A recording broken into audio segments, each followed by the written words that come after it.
사랑하는 성도 여러분, 그리고 진리를 찾는 모든 분들께 오늘 잠시 세상의 소음에서 벗어나 우리 각자의 마음속 신앙의 자리를 돌아보는 깊은 성찰의 시간을 가져보려 합니다. 이 이야기가 여러분의 마음에 울림을 준다면 구독과 좋아요를 통해 더 많은 분들이 이 은혜를 나눌 수 있도록 도와주세요. 여러분의 삶에 하나님의 평강이 가득하기를 먼저 기도합니다. 자, 이제 스스로에게 한번 질문해 보시겠습니까? 여러분에게 예수님은 어떤 분이십니까? 혹시 그분과의 관계를 솔직하게 표현해야 한다면 살아있고 생명력 넘치는 친밀한 관계가 아니라 그저 아는 사이라고 묘사하게 되지는 않으십니까? 구약성경 여호수아 24장 15절에는 우리 신앙의 근본적인 선택에 관한 매우 중요한 말씀이 기록되어 있습니다.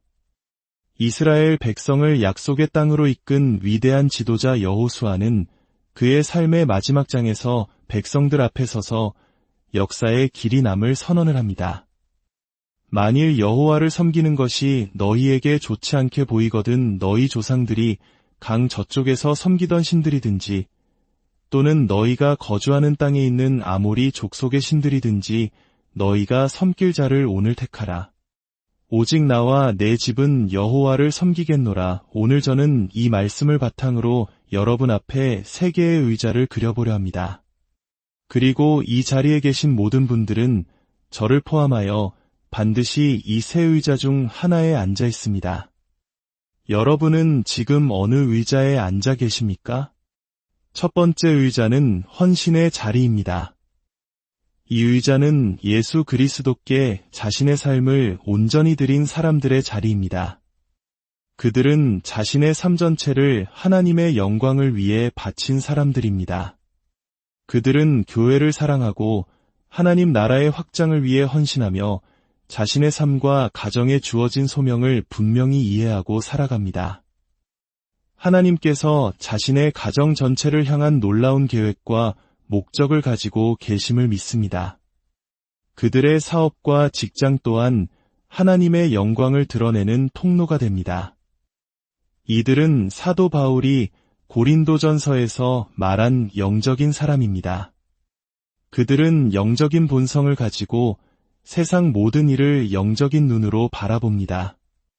눈에 보이지 않는 영적인 세계가 실제함을 이해하고 거듭나 성령으로 충만해진 후에는 그 영의 인도하심과 권위 아래에서 살아갑니다.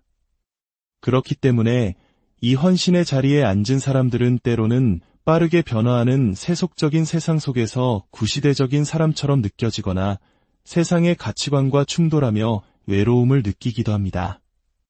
세상에 저속한 농담과 노래, 부도덕함과 타협하지 않기 때문입니다.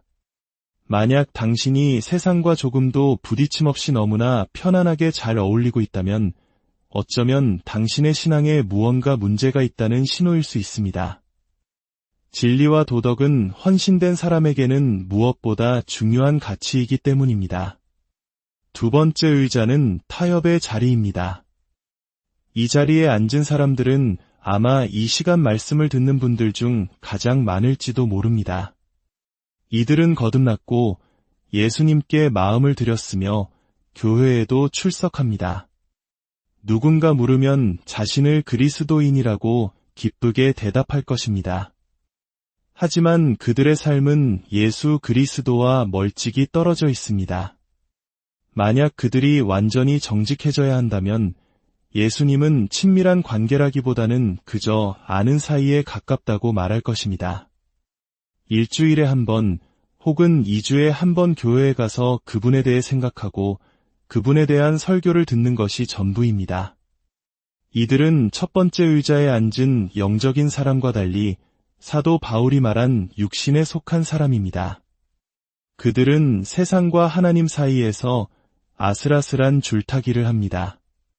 하나님의 말씀을 알지만 그 말씀대로 살아내기 위해 치열하게 싸우기보다는 세상의 방식과 적당히 타협하며 살아갑니다. 그들의 우선순위는 하나님의 부르심보다 자신의 경력과 성공에 더 기울어져 있습니다. 그들과 대화해보면 하나님에 대한 이야기보다는 돈, 물질적인 것, 세상적인 즐거움에 대한 이야기가 주를 이룹니다. 그리고 마지막 세 번째 의자가 있습니다. 이 의자는 갈등과 무관심의 자리입니다. 이 자리는 구원받지 못했고 교회에 다니지 않으며 하나님께 전혀 관심이 없는 사람들의 자리입니다. 성경은 이들을 자연인의 상태에 있다고 말합니다. 그들은 단 한 번 육신으로 태어났을 뿐 영적으로 다시 태어난 경험이 없습니다. 물론 그들 중 일부는 막연하게 신의 존재를 믿을 수도 있습니다. 하지만 그들의 세계관은 철저히 인본주의적이거나 때로는 무신론에 가깝습니다. 그들은 모든 종교는 결국 같은 곳으로 통하며 어떤 신을 믿든 어떤 길을 택하든 결국엔 다 괜찮다고 생각합니다. 그들의 삶과 가치관은 하나님의 말씀과 정면으로 충돌합니다. 여러분, 이 세 개의 의자는 단지 개인의 신앙 상태만을 보여주는 것이 아닙니다. 이것은 다음 세대로 이어지는 영적인 유산의 흐름을 보여줍니다. 여호수아와 그의 세대는 첫 번째 의자, 즉 헌신의 자리에 앉아 있었습니다. 그들은 하나님께 온전히 순종했고 하나님께서 명하신 모든 것을 행했으며 남겨둔 것이 없었다고 성경은 기록합니다. 그러나 여호수아가 죽은 후 다음 세대는 어떻게 되었습니까? 그들은 두 번째 의자인 타협의 자리로 옮겨갔습니다. 그들은 하나님께서 몰아내라고 명하신 이방 민족들을 완전히 쫓아내지 않고 그들과 공존했습니다. 그들과 통혼하며 그들의 우상을 받아들였습니다. 성경은 그들이 우상도 섬기고 동시에 여호와도 경외하는 모순적인 신앙생활을 했다고 기록합니다. 그 결과는 비참했습니다. 사사기 2장을 보면 그 다음 세대에 이르러서는 여호와를 알지 못하며 여호와께서 이스라엘을 위하여 행하신 일도 알지 못하는 다른 세대가 일어났다고 증언합니다.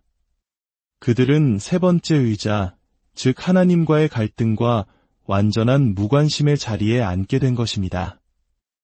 이것이 바로 한 세대의 타협이 다음 세대에 어떤 결과를 가져오는지를 보여주는 무서운 경고입니다. 우리가 신앙의 본질을 지키지 않고 세상과 타협하기 시작할 때 우리 자녀들은 하나님을 아는 지식에서 멀어지게 됩니다. 두 번째 의자에 앉아있는 부모님들께 묻고 싶습니다. 자녀들이 점점 세상의 친구들을 더 좋아하고 교회에 가는 것을 비명을 지르며 거부하고 있지는 않습니까? 자녀들의 눈이 충혈되어 있고 그들의 삶에서 어두운 그림자를 느끼면서도 그저 평화를 위해 마주하기를 피하고 있지는 않으십니까? 요즘 애들이 다 그렇지 뭐라며 눈 감아주고 있지는 않습니까? 그것이 바로 육신에 속한 부모, 타협하는 부모의 모습입니다. 하지만 첫 번째 의자, 헌신의 자리에 앉아 있을 때 모든 것이 달라집니다. 진리가 중요해지고 거룩함이 중요해집니다. 하나님의 말씀이 삶의 유일한 기준이 됩니다. 세 번째 의자에 앉은 이들은 어떻습니까? 그들은 하나님의 말씀과 완전히 충돌하는 세상의 문화에 완벽하게 동화되어 살아갑니다. 생명의 존엄성을 경시하는 문화 속에서도 아무런 양심의 가책을 느끼지 못합니다. 우리는 어떻게 이런 세대에 살게 되었을까요? 그것은 교회와 성도들이 첫 번째 자리에서 두 번째 자리로 그리고 결국 세 번째 자리로 서서히 옮겨갔기 때문입니다. 잠언 6장은 하나님께서 미워하시는 것 중 하나로 무죄한 자의 피를 흘리는 손을 분명히 언급합니다. 우리는 이 문제에 대해 침묵할 수 없습니다. 이것은 정치적인 문제가 아니라 성경적인 문제입니다. 사랑하는 여러분, 이제 결론을 맺고자 합니다. 오늘 당신은 어떤 의자에 앉아 계십니까? 첫 번째 의자에 앉은 부모의 자녀들은 통계적으로 대다수가 자발적으로 주님을 섬기게 될 것입니다. 두 번째 의자에 앉은 부모의 자녀들은 안타깝게도 대다수가 주님을 따르지 않게 될 가능성이 매우 높습니다. 그리고 세 번째 의자에 앉은 부모에게는 하나님의 기적적인 개입이 없다면 소망을 찾기 어렵습니다. 혹시 지금 두 번째나 세 번째 의자에 앉아 계시다면 첫 번째 자리로 옮겨가고 싶지 않으십니까? 여호수아는 그 방법을 명확히 알려주었습니다. 오늘 너희가 섬길 자를 택하라. 선택은 바로 당신의 몫입니다. 만약 당신 자신을 위해서가 아니라면 당신의 자녀들을 위해 그리고 당신의 손주들을 위해 그 첫 번째 헌신의 자리로 옮겨 앉으십시오. 당신이 그들을 사랑한다고 말하면서 그들에게 예수님을 물려주지 않는다면 세상의 모든 돈과 명예를 준다 한들 무슨 소용이 있겠습니까? 당신이 자녀에게 줄 수 있는 최고의 유산은 바로 예수 그리스도입니다. 하나님께서는 우리 모두를 타협의 자리와 무관심의 자리에서 불러내어 헌신의 자리로 초대하고 계십니다. 당신이 얼마나 멀리 떠나 있었든 상관없습니다. 예수님께서는 당신에게 닿으실 수 있습니다. 그러나 당신은 오늘 선택해야만 합니다. 여호수아의 외침을 기억하십시오. 나는 당신들을 대신해 결정할 수 없소. 하지만 나를 위해서는 결정할 수 있소. 오직 나와 내 집은 여호와를 섬기겠노라. 그 선택은 나로부터 시작됩니다. 타협의 의자에서 일어나 헌신의 자리로 옮겨가는 결단은 바로 나로부터 시작되어야 합니다. 오늘 바로 이 날을 선택하십시오. 생명을 선택하십시오. 이제 다 함께 기도하겠습니다. 하나님 아버지, 오늘 말씀을 통해 저희 각자의 신앙의 자리를 돌아보게 하시니 감사합니다. 첫 번째 헌신의 자리에 앉아있는 이들에게는 세상의 풍파 속에서도 흔들리지 않는 굳건한 믿음을 더하여 주시고 끝까지 승리하게 하옵소서. 두 번째 타협의 자리에 앉아 갈등하는 영혼들이 있다면 성령님께서 그 마음을 강하게 붙드셔서 세상의 유혹을 끊고 온전히 주님께로 돌아설 수 있는 용기를 주옵소서. 그들의 가정이 다시 주님을 중심으로 바로 서게 하옵소서. 세 번째 무관심의 자리에 앉아 하나님을 알지 못하는 이들의 마음문을 두드려 주셔서 닫혔던 마음이 열리고 예수 그리스도를 구주로 영접하는 구원의 역사가 일어나게 하옵소서. 오늘 이 시간 우리 모두가 여호수아와 같이 오직 나와 내 집은 여호와를 섬기겠노라고 결단하며 헌신의 자리로 나아가게 하여 주옵소서. 주 예수 그리스도의 이름으로 기도합니다.